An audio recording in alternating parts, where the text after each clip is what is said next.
என்ன ஆளுக்கு ஒரு சட்டம், ஆளுக்கு ஒரு நீதி, ஆளுக்கு ஒரு நியாயமா? சட்டம்னா எல்லாருக்கும் சமமானது தான். ஆனால் தாவேகா காரங்களுக்கு ஒரு சட்டம், மற்றவங்களுக்கு ஒரு சட்டம்.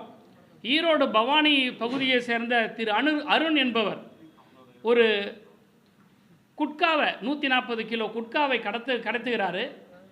அந்த கடத்தப்பட்ட அந்த அருண் என்பவர் 4 வருஷத்துக்கு முன்னாடி இதே குட்காவை கடத்திய காரணத்துக்காக குண்டர் சட்டத்தில் கைது செய்யப்பட்டவர். மீண்டும் 4 வருஷம் கழித்து இன்றைக்கு இந்த ஆட்சியில் இதே போன்ற குற்ற நடவடிக்கையில் ஈடுபட்ட போது அவரை ஸ்டேஷன் பெயிலில் விடுறாங்க. காரணம் தாவேகாவுடைய நிர்வாகி. இதே போல் இன்றைக்கி குளித்தலையில் நீங்கள்லாம் பார்த்துருப்பீங்க. மாற்றுத்திறனாளி சகோதரர் ஒருத்தவர் ஒரு தவறான பதிவை போட்டுட்டார். அந்த பதிவுக்கு மன்னிப்பு கேட்குறார். மன்னிப்பு கேட்ட பிறகு கூட மாற்றுத்திறனாளி என்றும் பார்க்காம அவரை கைது செய்கிறாங்க. ஆனால் நீதிமன்றம் ரிமாண்ட் பண்ணாமல் அவங்க அனுப்புகிறாங்க, நீதிபதி அனுப்புகிறாங்க.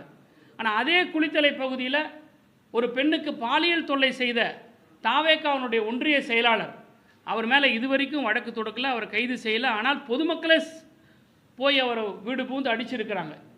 இதையெல்லாம் ஆளுக்கு ஒரு சட்டமும் மற்றவங்களுக்கு ஒரு நீதி, தாவேகா காரங்களுக்கு ஒரு நீதியாக இருக்குது.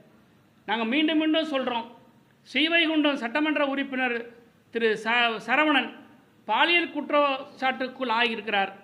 அந்த கட்சியை சேர்ந்த அந்த அமைப்பை சேர்ந்த அந்த ரசிகை பெண்மணியே குற்றம் சுமத்தியிருக்கிறாங்க.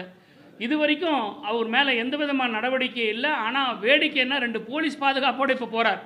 ஒருவேளை பாலியல் குற்றம் இவர் செஞ்சிடக்கூடாதுன்றதுக்காக பாதுகாப்பு கொடுக்கப்பட்டதா, இல்லை ஒரு செய்யக்கூடிய எல்லா குற்ற செயலுக்கும் போலீஸ் பாதுகாப்போடு செய்யட்டுங்கிற நோக்கத்தோடு விஜய் அனுப்பியிருக்கிறாரான்றது எங்களுக்கு தெரியல.